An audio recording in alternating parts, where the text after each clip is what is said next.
check, yeah. No, we good, right? The chair said we good to go? Yeah. Did she say we good, right? Quiet, please. Keep it on. Thank you.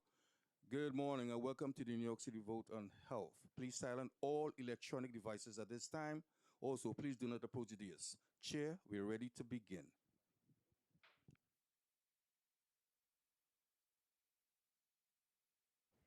Good morning, everyone. My name is Lynn Schulman, Chair of the New York City Council's Committee on Health. I want to welcome you all to today's vote and recognize that we've been joined by the following council members: Felder, Brannon, Gutierrez, Areola, Zhuang, Narcisse, Menon, De La Rosa, Farias, and Gennaro on Zoom.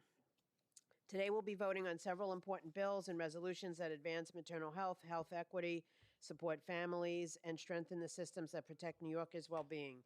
First, proposed intro 29-A, sponsored by the Majority Leader Amanda Farias, recognizes the link between domestic violence and traumatic brain injury. It ensures first responders are trained to identify brain injury, connect survivors to care, and raise public awareness to reduce stigma and improve outcomes. Next, proposed intro 1001-A, sponsored by Councilmember Jennifer Gutierrez, creates a citywide text messaging system to support parents and caregivers with reminders and guidance on children's health, development, education, and child care registration deadlines. In a city as large and diverse as New York, connecting families to reliable information is vital to improving maternal and child health and closing persistent racial disparities, particularly among Black and Latina mothers. We will also be voting on proposed intro 1146-A, sponsored by the Majority Whip Selvina Brooks Powers, which expands the newborn home visiting program, offering new parents support from nurses, social workers, and lactation professionals during the first 12 weeks after birth. Extending this program to all priority neighborhoods by the year 2030 is a key step toward reducing maternal health disparities and ensuring every family has access to care and support, regardless of income or zip code. We'll also vote on proposed intro 1284-A, also sponsored by Councilmember Gutierrez, which addresses opioid use disorder among pregnant and postpartum individuals. Recent reports have underscored that substance use is one of the leading, yet preventable, contributors to pregnancy-associated deaths, often compounded by stigma, inadequate screening, and lack of coordinated care. This bill directs the health department to educate providers on safe opioid therapies and access to overdose reversal medications through neighborhood health action centers. It recognizes that improving maternal health means providing compassionate, evidence-based support for those navigating substance use and ensuring that no one falls through the cracks during pregnancy or postpartum recovery. Finally, three resolutions: proposed Resolution 64-B, sponsored by Councilmember Tiffany Caban, and 867-A and 868-A, sponsored by the Speaker, Adrian Adams, urge the state legislature to close gaps in care by supporting fair telehealth reimbursement for community health centers, expanding paid leave after stillbirth, and ensuring coverage for home blood pressure monitoring during the pregnancy and postpartum periods. Together, these measures reaffirm our shared commitment to a city where every New Yorker, no matter their background or circumstance, can experience pregnancy, childbirth, and parenthood with dignity, safety, and support. This is how we build a healthier, fairer city, one that stands with families at every step of life's journey. I want to thank my colleagues, legislative staff, advocates, and city agency partners for their work in bringing these measures forward. At this time, I would like to invite Amanda Farias, one of the bill sponsors who is present to make a brief statement on her legislation. Thank you so much, Chair Schulman, and good morning, everyone. I'm proud to be here before you in strong support of my bill Intro 29, legislation I have introduced to require trauma-informed, competent training for all first responders who respond to incidents of domestic and gender-based violence. At its core, this bill is about ensuring that when a survivor calls for help, the system that answers is capable of doing no further harm. It recognizes that health and safety are not separate matters. In fact, they are deeply intertwined. A first encounter with law enforcement, EMS, or fire personnel can determine whether or not a survivor feels seen, protected, and willing to seek continued care.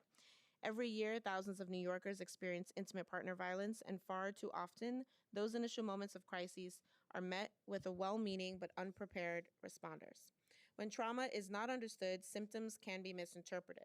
When cultural or linguistic context is missing, an unbiased approach can be lost in a matter of seconds. Over the last several years, the Council has made record investments to expand access to survivor services across all 5 boroughs. Just this year alone, we allocated $3 million for culturally specific organizations to provide language access, legal assistance, and trauma-informed care. Intro 29 builds on that commitment by bringing those same values to the very first point of contact, the emergency response. Training our first responders on the link between domestic violence and traumatic brain injury has measurable impacts on survivor outcomes, on mental health recovery, and on the broader community's confidence in government systems. A trauma-informed approach saves lives, reduces repeat incidences, and ensures that every survivor, no matter their race, language, or immigration status, has access to an appropriate emergency response. Yesterday morning, I held a rally alongside survivors and providers who are standing behind this legislation. Their lived experience helped to shape a better system and are the true reason we are here today. Chair Shulman and colleagues, Intro 29 is ready for passage. The implementation details are clear, the partnerships are in place, and the moral case is undeniable. I want to take the time to thank folks involved. Thank you to the committee staff, to the greatest partner a girl could ask for, Volunteers of America Greater New York, and to my Chief of Staff, Rebecca Nieves, and Legislative Associate Dan Curtin for getting this bill across the finish line. Thank you all for your time, for your partnership, and for your steadfast commitment to building a safer and more equitable city for all New Yorkers. And I urge my colleagues to vote yes so that New York City can continue to lead by example, responding to violence with compassion, competence, and care. Thank you. I want to acknowledge that we've been joined by Majority Whip Sylvina Brooks Powers. I now want to ask Councilmember Gutierrez to give her statement. Thank you so much, Chair. I'm honored to have two bills being voted on this morning. Intros 1284, the Safe Pregnancy and Opioid Treatment Act, and Intro 1001, the Tax for Kids Act. Together with numerous other bills passing today, these bills reflect a package of common sense, inclusive solutions that center real-life experiences of New Yorkers. Whether it's helping a parent get a reminder about pre-K enrollment or ensuring that a pregnant person struggling with addiction can access life-saving care, these are practical, compassionate steps towards a city that truly supports families. We're tackling the everyday barriers that too often keep New Yorkers from the care, information, and services they deserve.